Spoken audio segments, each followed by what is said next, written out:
Recording.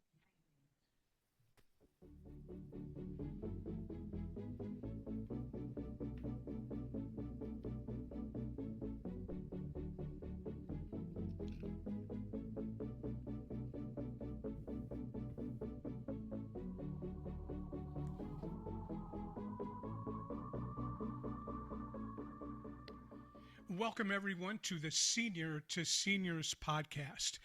You know, the title of today's podcast could have been a number of different topics. Um, so, the topic that I chose for today is what every senior needs to know before they visit their doctor, their next visit to their doctor. But it could have been the healthcare mistakes that cost seniors their independence. It could have been how to take control of your healthcare after 60. It could have been the questions every senior should ask their doctor. It could have been called a nurse practitioner's guide to aging well. It could have been called Protect Yourself Healthcare Secrets Every Senior Should Know. So we're going to cover a lot of things. And my guest today is a pretty special guest coming to us from Indiana. This is someone who has spent her entire career helping people, making better decisions about their health, their future, and their quality of life. Tina M. Baxter is an advanced practice registered nurse and a board certified gerontological nurse practitioner with more than 25 years of nursing experience and 18 years as a nurse practitioner. She is the founder and CEO of Baxter Professional Services, where she provides legal nurse consulting, chronic disease management coaching, wellness education, and healthcare resources for professionals and organizations. She's also the founder of the Nurse Shark Academy, where she mentors nurses and healthcare professionals in building successful businesses and creating greater impact in their communities. In addition, she hosts the Nurse Shark Academy show, spotlighting healthcare leaders and entrepreneurs from across the country. Her expertise extends beyond traditional healthcare.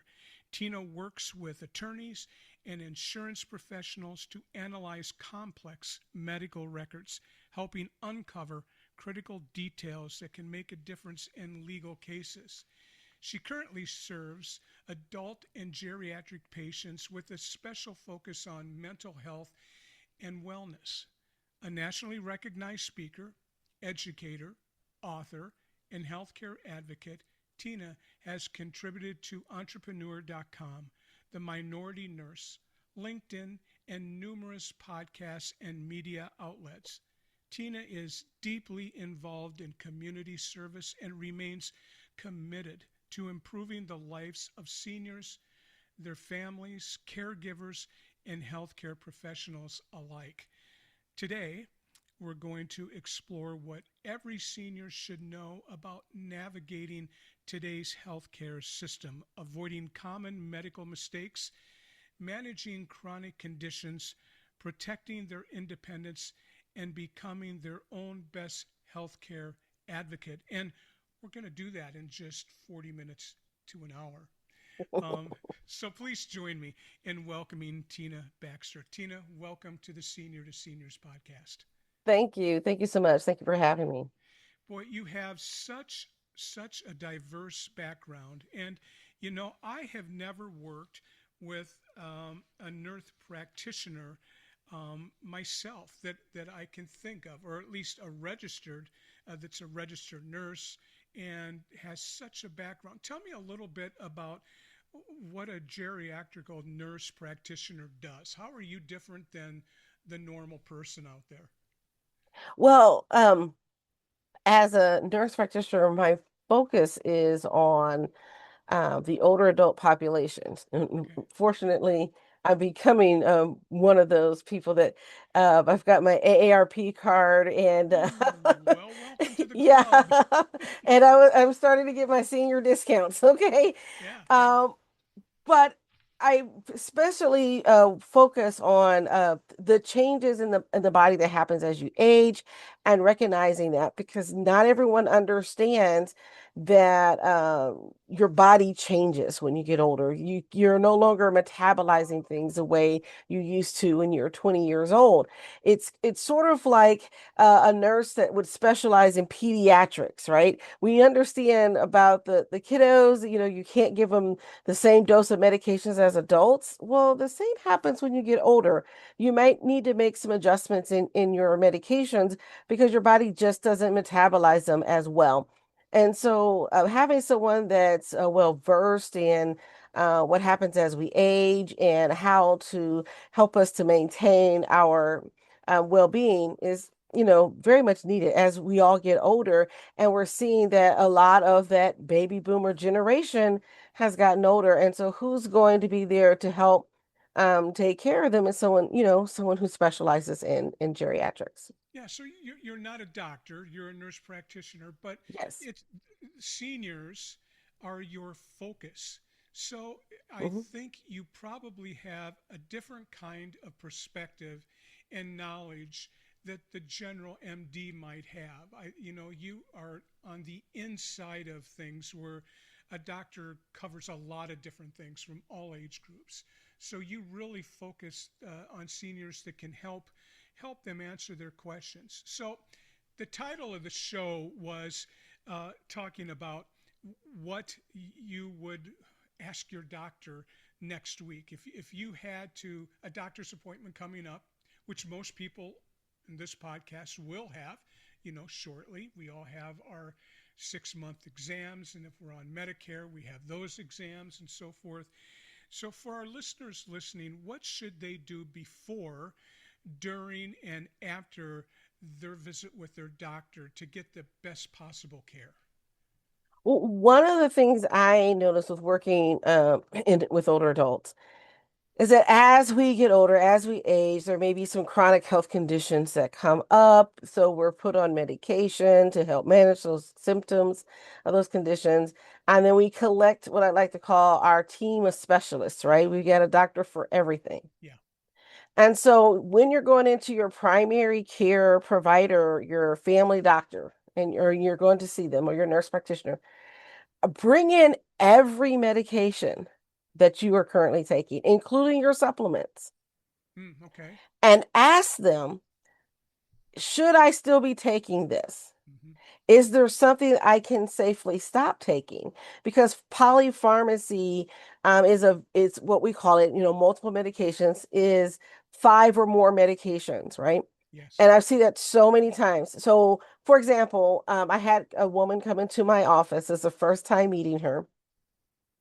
And this is for a geropsychiatry appointment. This is the first time I'm meeting her. And she looks at me and says, "You're giving me too much medicine." And I said, "Ma'am, respectfully, I just met you. I haven't given you anything yet.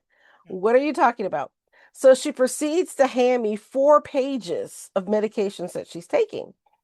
And I said, "Well, where did all of these medications come from?" She had no clue. Some of them were duplicates. She had been in and out of the hospital, had multiple specialists. And what happens is that none of them were talking to each other.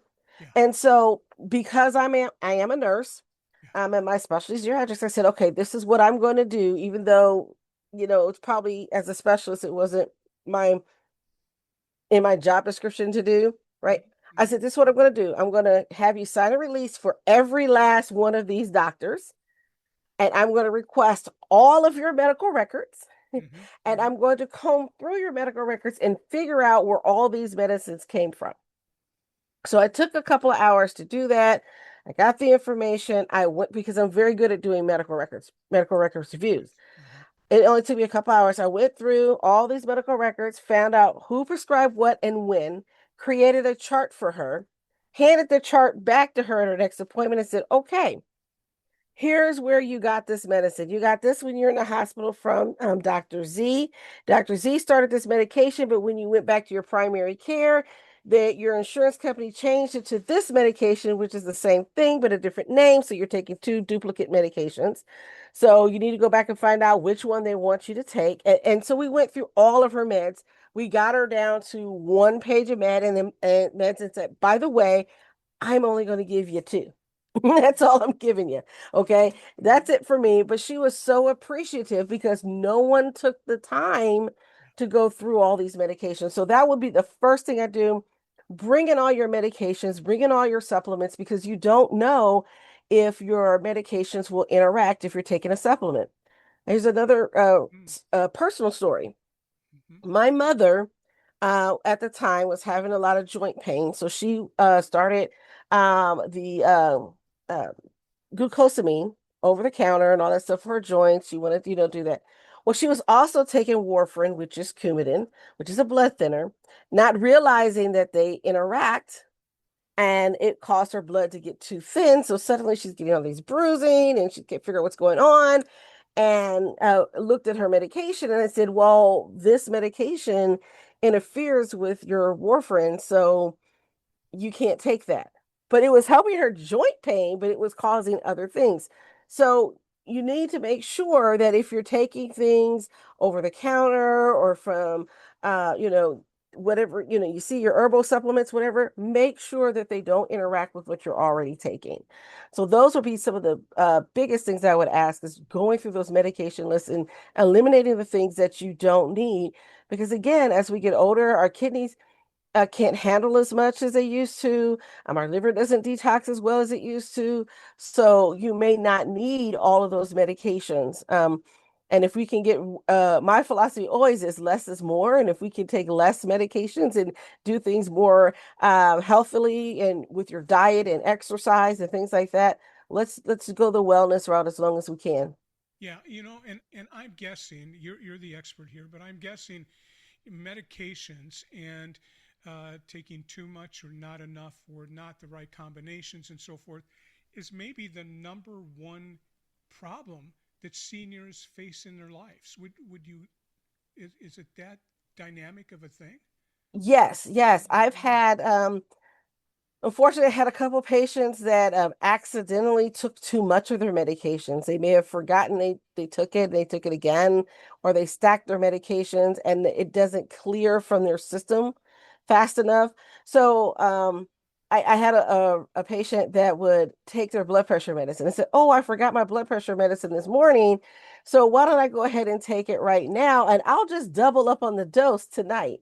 That's not may not be safe, right? Mm-hmm. Mm-hmm. And so there's a reason why their instructions are to take something every 12 hours or every 8 hours. There might be a reason for that. So just doubling up on a dose can be very unsafe. So you're a specialist, Tina, and so where do you come in to a senior's life? How does this all happen? Why do they contact you? Are they referred to you? Do they find you through word of mouth? How would someone find you? Well, a lot of times it is through word of mouth, but I do have some people that would contact me. So when I worked in long-term care, for example, they would be referred to me, right? I'd be in long-term care. I'd go into the nursing homes. I would work with the medical director and help them go through those things and make sure that their care is adequate. I kind of served as a liaison between the nursing home staff and the medical director a lot of times because I understand both worlds, the world of nursing and Mm-hmm. also the world of medicine. And so it was a really good fit for me to go in and see where some changes might benefit both sides. Are you kind of a one of a kind? I mean, are I haven't heard of Mhm. someone that does what you do.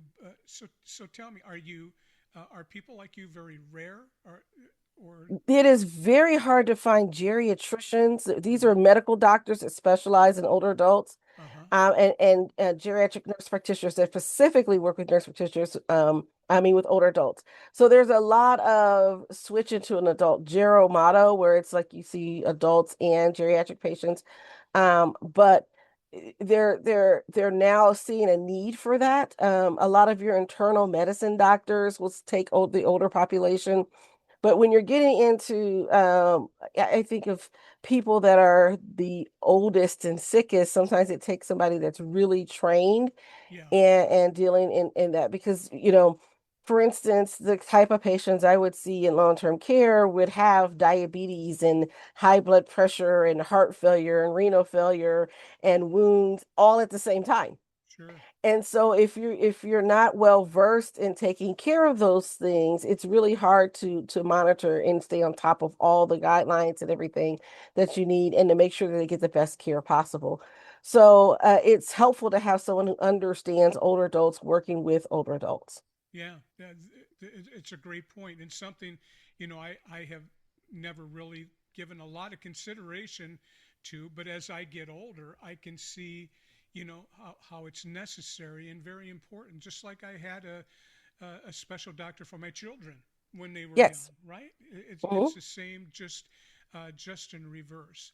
So one of your areas of expertise is medical records, Mhm. and so and you have reviewed thousands of, I'm guessing, thousands of Yes. medical records and working directly with patients for decades. So, what's the biggest mistake that you have found seniors make when managing their health care?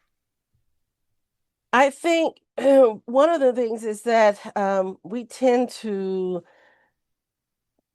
not remember as well things. So, for instance, you if you're one that's been pretty sick, a lot of times people, if they've had chronic illnesses for a long time, they're very good at keeping a record of it. But if you're one person, if you have a one-off illness here and there, remembering that, oh yeah, I did have this surgery. Oh yes, this did happen, or I did take this medication and I did have a poor reaction to it. So I think, we don't readily keep that information up to date and fresh in our minds. So our medical Yeah, history can be a little bit harder to track down. I can't tell you the number of people that come to the office and I ask them, hey, what are you taking? What's it for? And they're like, I have no idea. It's a little round white pill. I'm like, how yeah, many round white pills do we have? sure. Um, and so it's being in charge of your health care and knowing what you're taking and why you're taking it and what illnesses you have. So I've had people that come in and I said, "Oh, I see that you have a history of high blood pressure." Well, no, I don't have high blood pressure anymore because I'm taking my cardizem. And I said, "Well, you still have high blood pressure. It's just managed well." So it's remembering those things that can be very important and sometimes can be very critical if you're going in for surgery or something like that. You kind of want to have an adequate medical history. The other thing that I see in looking at medical records is that sometimes patients get things mixed up, the sequence of events. And so that can be a little bit hard. So you kind of have to piece it together, what's going on and what happened. No fault of their own. It happens. We're human, right? Yeah, But it's those types of things. And then maybe they've misspoken and it may have gotten misinterpreted. So you may see something of, oh, I see that you have a history of breast cancer. Well, no, no, my mom had a history of breast cancer, yeah, but it gets put into their medical history as if they've had breast cancer and not their parent. And so these are just some of the things I see in medical records that can really be perpetuated because now that medical record's going forward, it's in there. It's really hard to get those mistakes corrected. yeah. Well, it appears that it would be very helpful if all of us would take a few minutes to journal our health journey in our lives. And, it's probably one of those things I'll get around to it tomorrow. I Yes, think I'll get it started tomorrow. And then before you know it, you're in the hospital and you're too sick to do anything to get it started. But it seems to me that might be a great place, even as a gift, a birthday gift for a parent or something that will help them track their health journey. Because many kids can't be around to help their right, parents, and many parents are even alone. They have no one other than maybe their doctor and a few very close friends. I know that seniors that I talk to, and I work in the senior area with real estate, they tell me that their biggest fear is losing their independence. So, what are some suggested things, decisions that someone as young as yourself, for example, uh, can have the biggest impact on maintaining, your independence for life? I know I can throw out the window of things I did when I was younger, when I was invincible, right? I was Hmm. totally invincible, and I would never ever have bad knees or have arthritis and all of that. So, what decisions can someone make today that can help them maintain their independence for the rest of their life? Well, one thing is to really take care of your body. The adage, if you don't use it, you lose it is Yeah, so true. yeah, Stay active, get out, talk to people, keep community connections. Even if you are the only one left in your family, create a new tribe. And I can't emphasize this enough. There's so many people. Social isolation is one of the biggest killers, yeah, for our older generation. yeah, And so that's when you start getting a lot of mental decline because you have no one to talk to, no one to interact with. And so if you can stay active and get exercise, whether it's walking the dog or, taking care of your garden and being a part of your community, that's going to keep you as long as you can in there. And don't be afraid to embrace some changes if it needs to happen. So, yeah, for example, there's a lot of seniors that live in, because they've had families and everything, the families moved away or something. They live in homes that are way too big for them to manage. Don't be afraid to downsize if that's important to you. And then look at how can you make that environment conducive for your living. So you may need something like a toilet seat extender because you might need help getting up and down. You may need to get a device to help you reach and pick up things from the floor. So embrace it where you are and make those adaptive changes so that you can stay in your home as long as possible. And then don't neglect your estate planning yes, because yes, what happens is if you get sick or you're away too long and no one's there to take care of you, and you might end up unfortunately kind of like a ward of the state, and so you want to make sure that everything is put in its place. If you haven't done that, make sure you get with a good estate plan attorney. You need to make sure that everything is taken care of, and who's going to make decisions for you when you can't. I can't emphasize advance directives enough. Having been on the other side of this with my own father when he got sick, you know, we had to have a family meeting. Okay, what's going to be the best care for dad? How are we going to move forward? What was dad's wishes, uh-huh, and whether or not he wanted all this extraordinary care? Those are decisions that had to be made. So I encourage people to have those conversations with your family and friends early so that they know what your wishes are and document it. Get those advance directives in place. And that will help you in the long run, give you peace of mind yeah, as well as your family, and then keeping those lines of communication open. And you get to designate who you trust that can take care of you if you can't take care of yourself. So that way you won't get, unfortunately, railroaded sure, hmm, into signing away your life. So I have a gentleman, a couple of people that I've worked with, and they've gotten scammed. And one of the reasons is because they were very lonely and they just wanted to talk to someone. And right, they ended up finding this romantic partner online who eventually started asking them for more and more money to the point that one of my patients actually ended up in a homeless shelter. He lost his apartment because he gave all his rent money to his romantic partner. and there are so many scams out there, and seniors are probably those that are picked on the most. That Yes. scammers go after. One of the latest scams just happened to me recently was I got an inquiry from somebody that said they found me online, they found my website, and they're moving from Florida to Texas, where I'm at, and they would like to set up a Zoom meeting to discuss their move. And they gave me the link to connect with on the date and time. And I have had it happen in our real estate office where links that are provided to you that you don't know about can actually be a way for them to grab all of that information from you and Yes. just rob you blind. So I actually sent out to her, I said, I'm glad to meet on Monday at 8 o'clock, and however, my real estate office requires me to use my own personal Zoom link for all of these conversations. And guess what? She went away. She Hmm. wasn't there. She wasn't there. And so scams are just awful. I just did a short 5-minute podcast on my YouTube channel on scams and things to look out for. We talked about medication, and it's medication errors are something that are very common as we discuss with older adults. What are the biggest medication mistakes that you have found that seniors and caregivers, because we have caregivers watching as well, what are the biggest mistakes, if there is a biggest mistake, that they should look out for? You outlined one with the mixing medications. Is there one or two that are primary that you have found? Well, there's two categories. One is taking too much medication, like duplication of medications, where they forget, oh yeah, did I take my medicine? Maybe I'll take it again.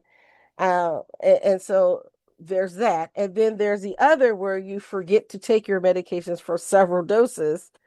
And then now, your body is reacting to the fact that it's not had the medication. So your blood sugar is really high, your blood pressure is really high, etc.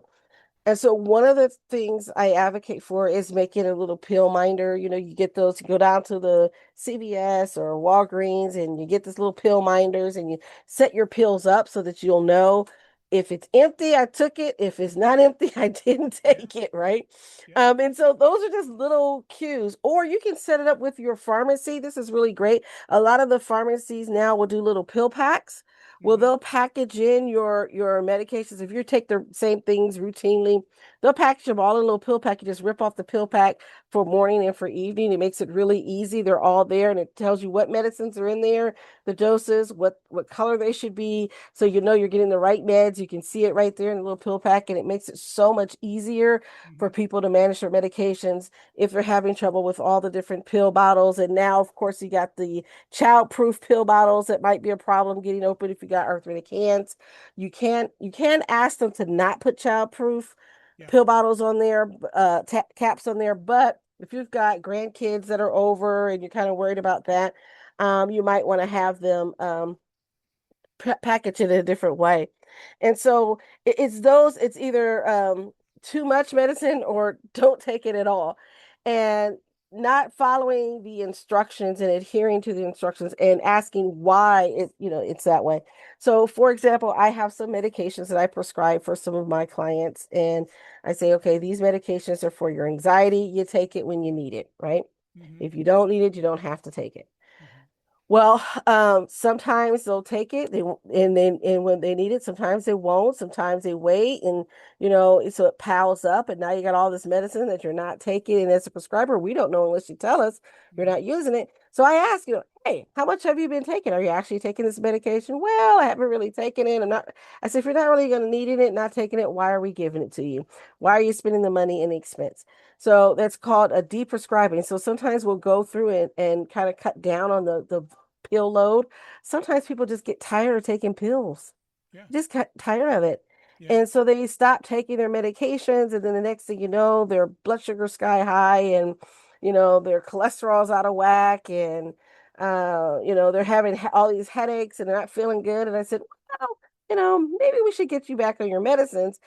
And then if they've been off it for a while and they don't want to tell you, because oftentimes they say, well, I'm going back to the doctor now, so I guess I better start taking my medicines.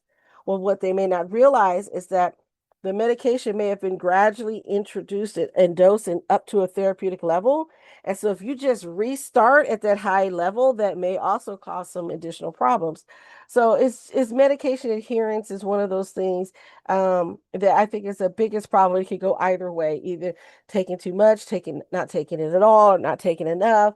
Um, and so those are some of the things, and I would have a discussion. If it just feels like you're taking too much medication, have a discussion with your prescriber and say, hey, what can I safely get off of? And Mm-hmm. I will work with patients and say, hey, look, listen, if we can get you down on these medications, if I can reduce two, we can work with your diet, we can work with your exercise, we can work with some other things. Maybe we can get you off this medication. And then, let me show you how, right? And so, having those conversations and being willing to talk to your prescriber and not just tell us what you think we want to hear. Yeah. We want to hear the truth because that's the only way we can help you. I'm convinced that you're a doctor, you're a nurse practitioner. They only really want to help you. Okay. We're not here to judge you. We're here to help you. And if we don't have the correct information, it's really hard for us to help. So don't be afraid to say, hey, I'm struggling in this area. I'm having problems. And sometimes it's not that they want to forget their medications. Maybe they're having memory issues. And now we're understanding there's an underlying memory issue that's going on, so then we can put some safeguards in place so that you can stay at home as long as possible.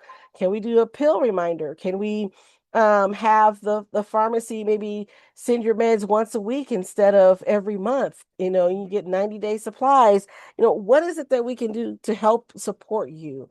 Yeah. So those are some of the things that we would ask. That's all great advice and a couple things that I hadn't, really even thought of. So if somebody wants to work with you, tell me how you work. I mean, we're doing this. You're in Indiana. I'm in Texas. We have people that watch this podcast from all across America and even around the world. But how do people and can you work with somebody in Texas even though you're in Indiana? Tell me about your services. So on the independent side, so I do offer some wellness services that I don't offer medical advice. Okay. I want to make that very clear. I'm not Okay. establishing a medical relationship with you, but I can do some basic education, Okay. some general education, and help you with that because, again, because I'm a nurse, you have to be careful about practicing nursing in other states Yeah. that you're not licensed in. Fortunately for me, I do have a compact license, so I can practice in many states, Mm-hmm. but I Mm-hmm. can provide education that is not establishing a medical thing. So I talk about general wellness things. And so if you go to one of my websites, which is on the Baxter Professional Services Health Education.com website, I do have like a little helpful guide that you can download for seniors on tips on staying healthy. That's something you can pick up, and I'll be happy to send you the link so you can Yeah. have that for Be the sure to show send me notes. the link so I can put it on the podcast notes for this and make sure Mm. everybody has it. And so I think, especially for seniors who, have family that doesn't live anywhere near, um, boy, someone like you, I can see that you're invaluable to help people, with questions. I know in my business of real estate, I have clients that, when I'll be working with them and in their best interest, they'll tell me, well, my neighbor said this about, real estate and what I should do. And they have no knowledge of real estate, just like my neighbor told me I should be doubling up on my medication when I miss it, Mhm. because, people will do that. So, what are the most powerful daily habits seniors can adopt to improve both their quality of life and their length of life? Laugh every day. Okay. Laugh every day. Find some joy, whether it's, spending time with your grandchild, walking out in nature, watching a good movie. Find a reason to laugh every day. And then again, find connections in your community. I talk to a lot of seniors from the nature of my practice, but I talk to a lot of seniors who may be estranged from their children for whatever reason, Mm-hmm. and they don't talk or call them as often. I said, so almost like a buddy system, find a group of friends, maybe peers your age or maybe a little younger. Do something to get out in the community, join a meetup group, something that interests you. I've got one client and her friends, they like to go to the local pub and play euchre, Mm-hmm. and that's their thing to do. And we got to laughing about it because I said, yeah, I would be useless to you in a card game because I can never remember the rules. Yeah. And so I'm very bad at them. So I'm not allowed to play because I can't Yeah. remember the And no one rules. wants you on their team if there's a team, right?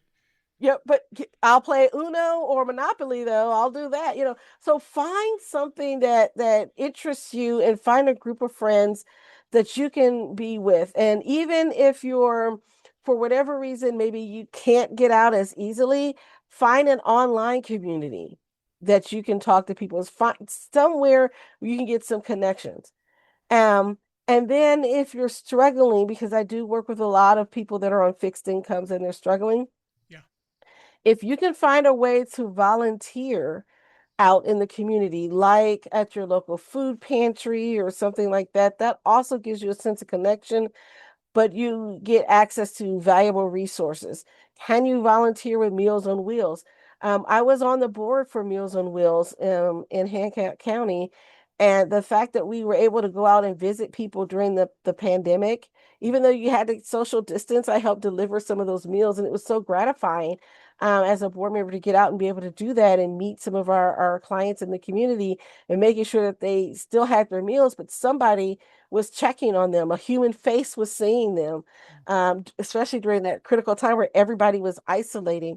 And so, even though it was behind a mask and even though it was 6 feet away, they knew that somebody, was looking after them. So, if you can, again, maintain those relationships, whether it's through your religious institution or a community center, be active. Mm-hmm.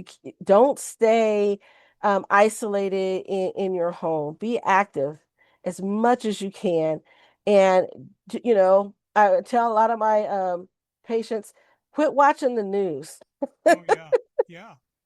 Stop Absolutely. watching the news. Watch the weather and the traffic, and that's it. And I say that because a lot of times what we feed into our minds changes how our outlook is for our life. So if you're constantly watching the news channel and war and death and fighting and all this unrest, it makes you afraid to go outside. Yeah. Yeah. And you forget that how great and wonderful and kind people can be. Yeah. I don't think there's any doubt that uh, watching, those kind of programs can make you sick, Yes. and they can lead you to being sick. And I there's really little reason for loneliness, and but loneliness I think is a number one killer Hmm. for a lot of seniors because there's so many alternatives, so many things people can do. But a lot of seniors I've seen, Tina, have lost their purpose and they've lost their passion. Yes. And try to find that and try to find a reason to live and a way to contribute because you're not done. You have something to offer even when you don't think you do. And I think it's a great suggestion just to laugh, just to enjoy yourself and find a way to happiness. Tina, one question I ask everyone at the end of a conversation like we're having is, I have a number of questions written down and things that I wanted to ask. There's no way I could cover everything that I have written down. I've got pages of questions and information. But if there's one thing that I should have asked, if there's one topic, one discussion point that I should have covered but I didn't, but you wish that I would have, and you want to make sure that my audience hears, what might it be? Let's talk about identity. Okay. And what I mean by that is that oftentimes we are defined by our roles as mother, father, by our careers, doctor, lawyer, nurse, right? Yeah. And when we retire and when our children get older, we sort of lose that identity and we forget that we were an independent person first. Mm-hmm. And so you mentioned having purpose. Mm-hmm. If you may retire from your job, let's say you're an engineer, you're no longer able to be an engineer, but that doesn't mean that you can't create something. Yeah. That doesn't mean you can't learn a new skill. doesn't mean you can't become a painter or an artist or a musician or read books or write books. Hmm. And so I think sometimes we need to remember we have to reinvent ourselves from time to time. We've done it all our lives, we just don't realize it. We went from being a baby dependent on others to now more independent and going to school, and we were, you know, school age, and then we're a teenager. You know what that was like, all the angst and everything we had when we were teenagers. But then we became young adults, and we are moving through all these different stages. We are reinventing ourselves every day. Yeah. And just because you're no longer what you used to be doesn't mean you can't evolve into something else. Mm. I And think, so we have to remember to keep going and moving forward yeah. and embrace the changes that are inevitably going to happen. When I'm no longer clinically practicing as a nurse, we all know we have this saying in nursing that, once a nurse, always a nurse, Yeah. and we don't let you go. We're like the mafia, you never get out. Yeah.